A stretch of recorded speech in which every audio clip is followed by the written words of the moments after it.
Come on.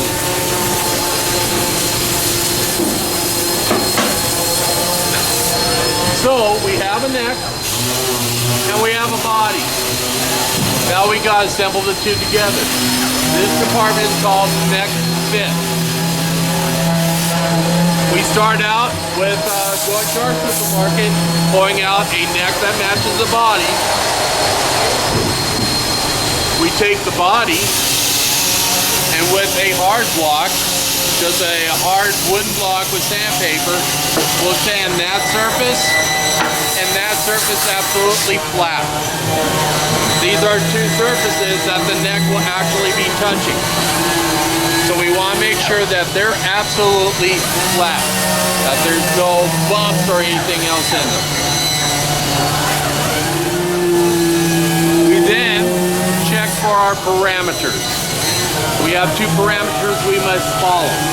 The first parameter is called alignment. We want to make sure that the center of the neck is centered with the body. If it's not, your string alignment will be off.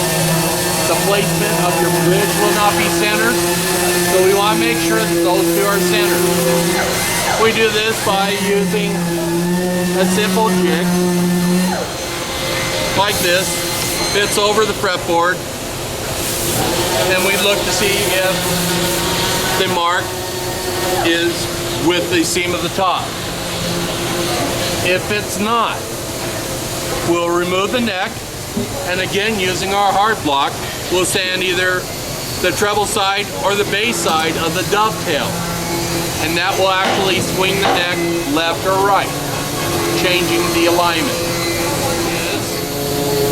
Pitch, or the angle of the surface of the fretboard to the surface of the top at what I call the belly button, or it's an index on top, but in actuality it will be the location of where the saddle will sit on the guitar.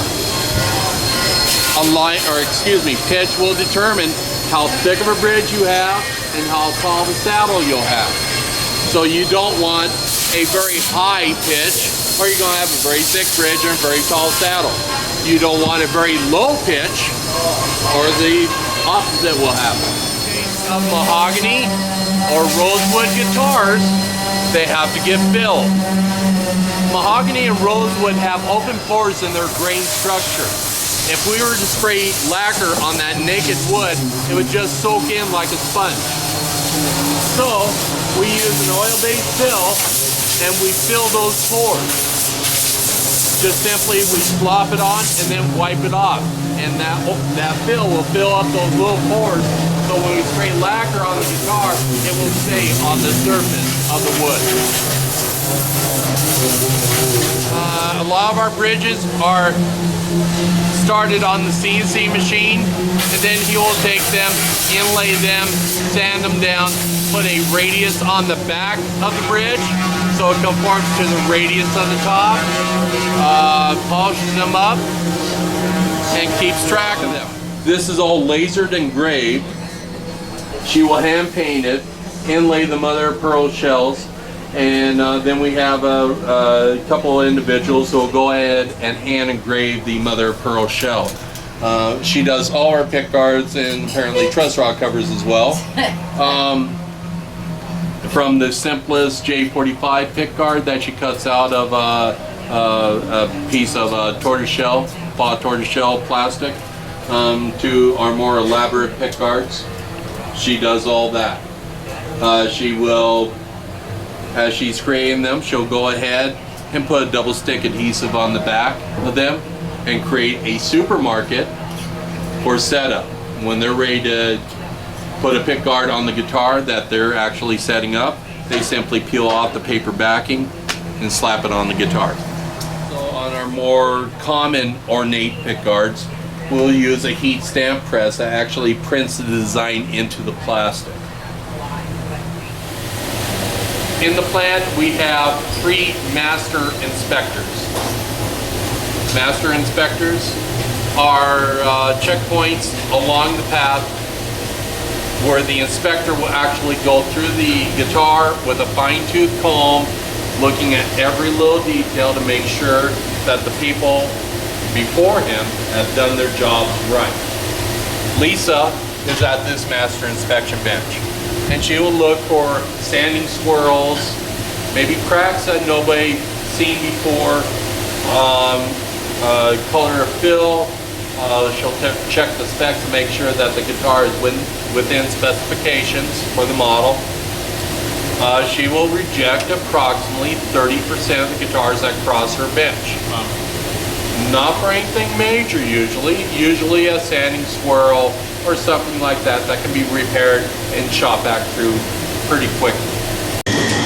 We will take the guitar after inspection and do a rough prep job on it. And what I mean by that is we'll mask off the sides of the fretboard, the rosette, we'll put in a plug into the sound hole to prevent anything from getting like lacquer or paint to get inside the body of the guitar. We'll mask off the blade on the headstock. It's just really a rudimentary mask, nothing too precise. And then, again, watch out for the pin around here.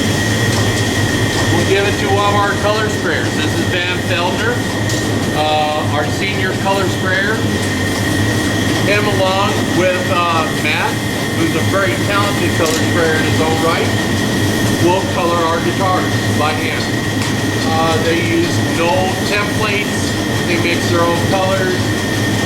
Van's been doing it for so long, it is second nature to him. And they will hand color each and every guitar.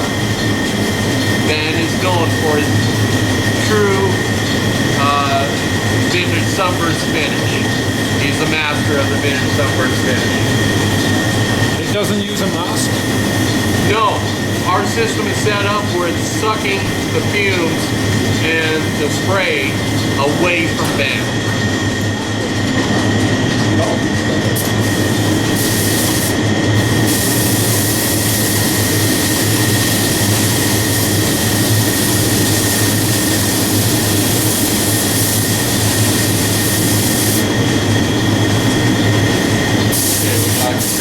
So watch out for it.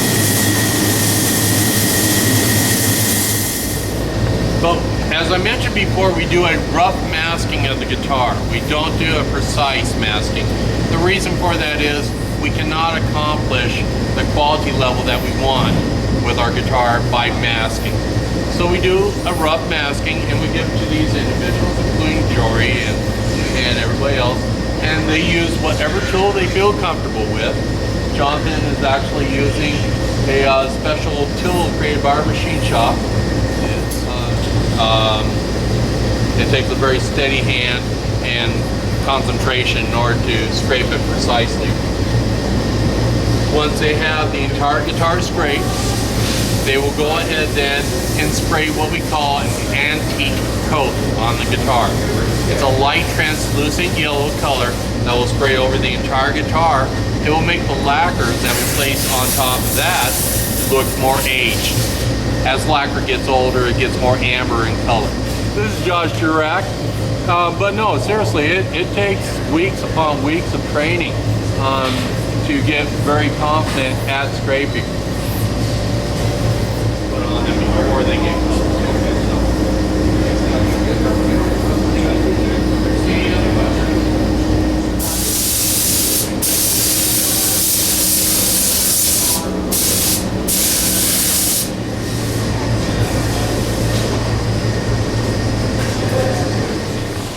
After the guitar gets inspected, we'll put it on the line to get its various coats of lacquer. We'll spray a coat of lacquer on the guitar, and then we will take it down and give it to one of those people out there on those benches. They're lacquer inspectors, and they're looking for bubbles, hair, dust, anything that could have gone into the wet lacquer. An area that may need to have a slightly thicker layer of lacquer placed on it, and they will take care of it.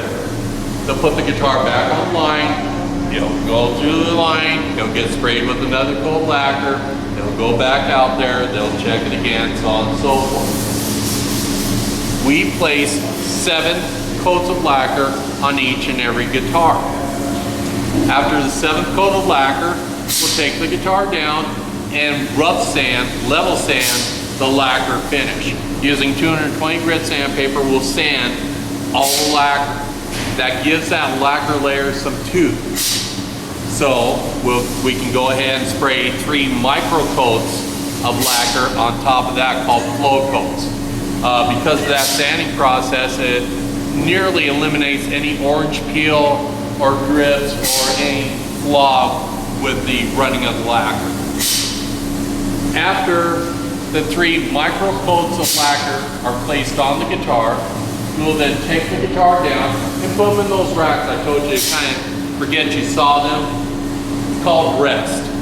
And those guitars will sit and rest for approximately 4 days, allowing the lacquer to harden up and preparing it for the next stage in the operation. We use a solution of dishwashing detergent and water and micro grit sandpaper, 800 grit and then 1000 grit, and sand the guitar to make it very smooth, silky smooth. The dishwashing detergent and water acts as a sudsing agent. It forms bubbles and suds that float the sanded lacquer particles above the surface of the lacquer, so you're not embedding them back in to the lacquer surface. Once we've completed wet sanding the entire guitar, then we go to our buffing machine, very dangerous buffing machine, and with soft cotton wheel with buffing compound on it, we'll press the guitar into the wheel. It heats up the lacquer and starts making it glossy. We will only do this to the top of the guitar at this particular time.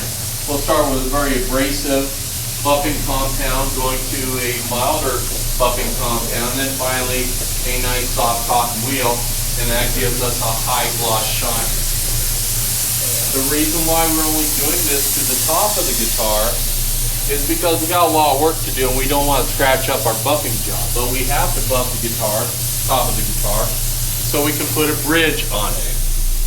We start out with, if you can ignore this big cutout of lacquer on top, we start out with measuring the fretboard, or measuring the pitch like we did in neck fit. Can everybody see? Okay. And this will tell us what size bridge we need. He'll go to the supermarket, pick out the appropriate size bridge and model.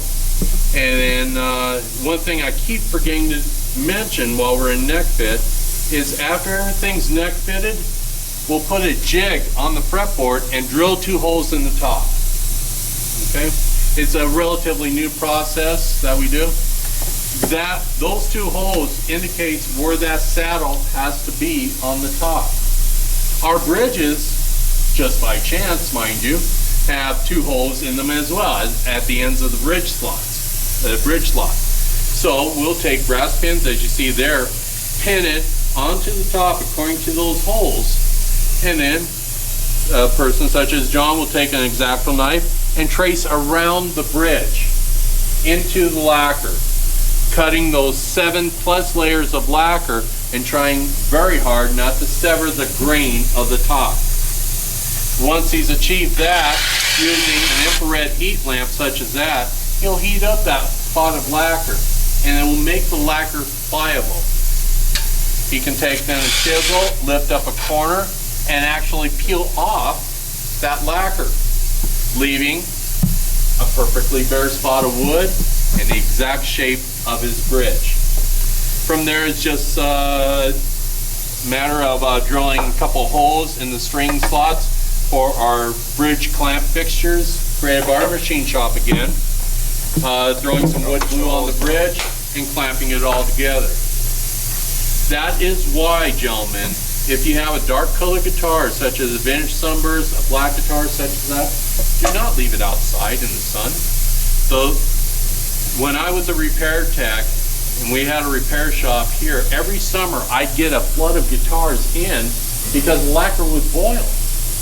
I mean, literally boil, just these blisters forming out of nowhere.